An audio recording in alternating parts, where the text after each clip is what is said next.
Hey guys, Aaron Kasner here, Doctor of Physical Therapy. Today we're going to talk about whether physical therapy should hurt or not, and if you are experiencing pain, I'm going to give you 3 ways to help ease it and to help you have a better experience overall. So does physical therapy hurt?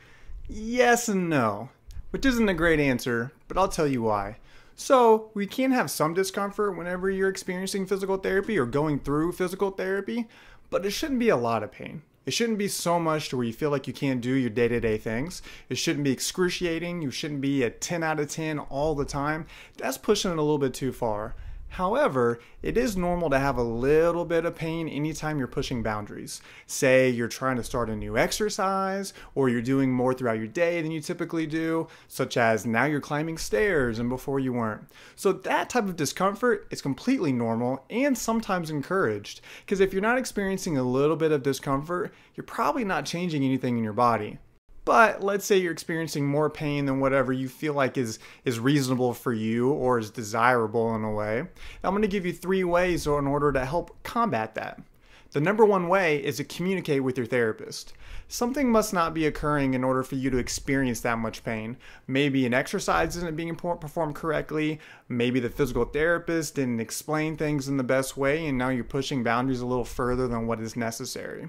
So communication really is key. This is a relationship between the patient and the physical therapist. If there's any kind of issue between that communication, you can experience pain, or maybe you're not getting as much out of it as what you possibly could. Like say you're not experiencing any pain at all and you're able to push it a little bit. Let the therapist know, and we can find new ways to challenge you and help you get the most out of your physical therapy experience. The second way is to address your fears. Fears are normal, especially if you've just had surgery or you've been dealing with pain for a long time. There's going to be all these fears that are popping up. Fears of not being able to return to maybe a sport that you play, or being able to get on the ground and play with your kids. Things like that are decent fears to have, and they're reasonable fears to have, and it's okay. But if you're able to ask these questions to your physical therapist, talk about these fears, then we can find ways to combat them. For example, if you have a fear of going downstairs because you're worried about falling, that's something we should be working on. We should be working on control, working on movement, working on you stepping down the stairs in a safe environment to build up that confidence. If you have fear of returning to a sport, let's talk about it. Let's work on different movement patterns so now you trust your body and you trust yourself to be able to do more. That's the key. Fears are normal, and fears are a good thing. I'd rather somebody come in and tell me they have some fears that we need to address versus someone just being kind of chaotic about it and doing whatever they feel like they want. That can be very dangerous, especially if they're post-op and they shouldn't be doing certain things. These are the guys that push boundaries and exceed them. They do too much, and they're liable to injure themselves. So let's not do that, but let's flirt with boundaries a little bit just so we can see how much we can get out of it. And the third thing I have for you that I think can help quite a bit if you're experiencing a lot of pain is deep breathing. So deep breathing works in an interesting way in the body. So whenever we're having a lot of pain, our nervous system is ramped up. Our nerves become more sensitive and it detects changes a little bit easier, and that makes that pain response happen really, really fast. So in order to get the nervous system to calm down, we practice our deep breathing. Deep breathing stimulates a very important nerve in our body, and that helps get us to be in our rest and digest state rather than being in a fight or flight state. Fight or flight's when we're ready to run or ready to fight or we're ready to go at it. We don't need to be in that state all the time. We need to have some time where we're calmed down.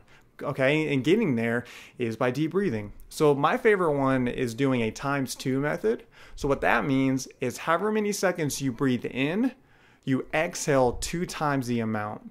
For example, I like to start with a 2-4 ratio.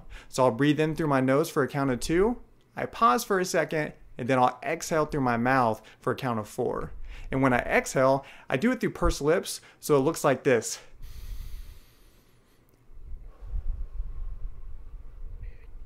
If you spend about 5 minutes doing just that, that can get your nervous system to calm down and have you ready to go for your physical therapy session.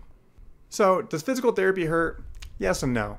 A little bit of pain is good. It's normal to flirt with that pain, but don't marry that pain. Don't go to a 10 out of 10. Don't fall in love with the pain where you're experiencing it all the time. That's not necessarily healthy for your body. What is healthy is having a little bit of discomfort and challenging yourself and pushing boundaries in a healthy way.